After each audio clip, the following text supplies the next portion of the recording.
Now, when you come to a table like this, you can even see it on camera. Because it's 1890s, you know, a lot of times it's nice to repair old piece of furniture. But sometimes you've got to make a judgment call on them and ask the real hard questions. Well, who would want this? Who would want an Edwardian table in today's world? It isn't impossible to bring it back to new again. That's not a difficult task at all for somebody like myself. It's not difficult to repair the turnings on the bottom of that whatsoever. But you've got to ask its usefulness in today's world.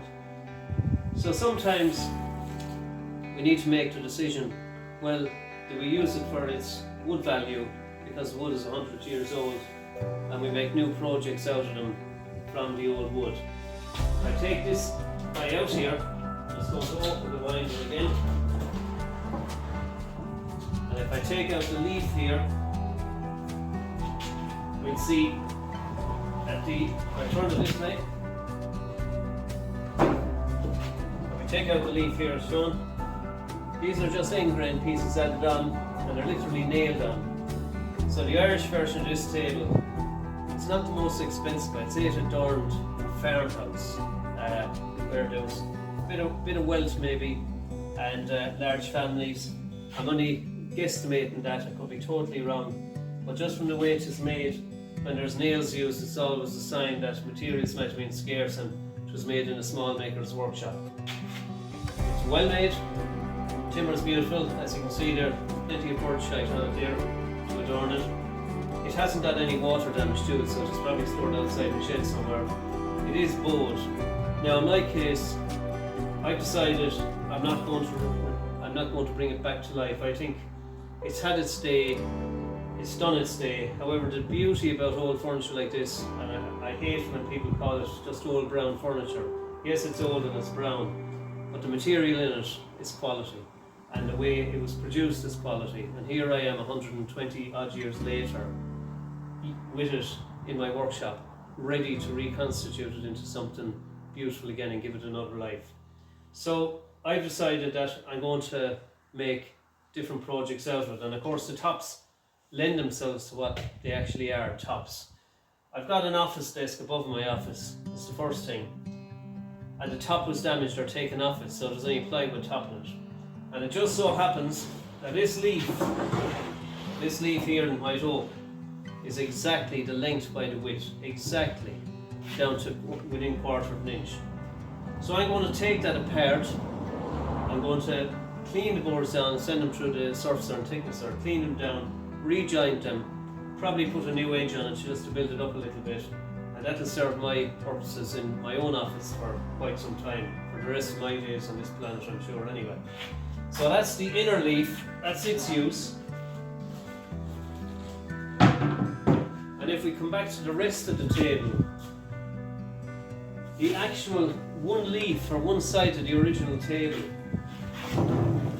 is 4 foot by 30 inches. That is the standard size, or close to a standard size of a table in a standard or modern 3-bedroom semi, or any modern house. You wouldn't have a table much bigger than that. So that means that I have a top which will do my office desk. I've got a tabletop for a brand new table to be designed, and I've got another top for another table here. So all in all, I'll get 2 new tables out of that. I will keep the winding mechanism, that's priceless, that is absolutely priceless. I will use that somewhere down along the line again. You know, we'll just put it to one side, note that it's there, and then I'll come across an item or a time and I will actually use that mechanism. The side rails are in oak, they can be used for the rails of a new table, no problem whatsoever. The legs can be used as well. In this case I'll only be using 3 because one of them is made. But the legs themselves, the legs can be take off the caster obviously. We can take the legs apart from the rails. Rails here of course can be used on a new table also. So there's enough of rails there to make 2 tables. I can make 2 tables with the top, enough rails there to do this here. All I need to do is make legs. So I've 2 tables, brand new tables out of this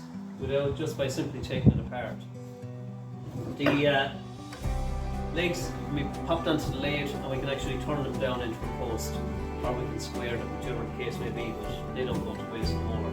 Because the sections that are probably 4 inch square, oak is very expensive material in today's world. So I have a philosophy in this shop, no waste if we can avoid it. Now the little cross grain stuff there, they're not much good because when I go to tap them off they're going to break anyway because they were just nailed on. But the table to buy it was worth it just for the timber value alone. The fact of its age, its quality, and it's the fact that I can put it into life and it'll be around hopefully in another 100 years when I'm well and truly bit the dust. So that's it. We'll come back to it in a while. We'll show the progression as we go along. I'm going to start with the insert there that we'd put it through its paces, tidy it up, clean it up, show it polished again and show it new, and show it as an add-on to an antique piece I have inside which lost its top. So I'll go back onto the antique inside, and this table here will rejuvenate it and re-employ it in new projects.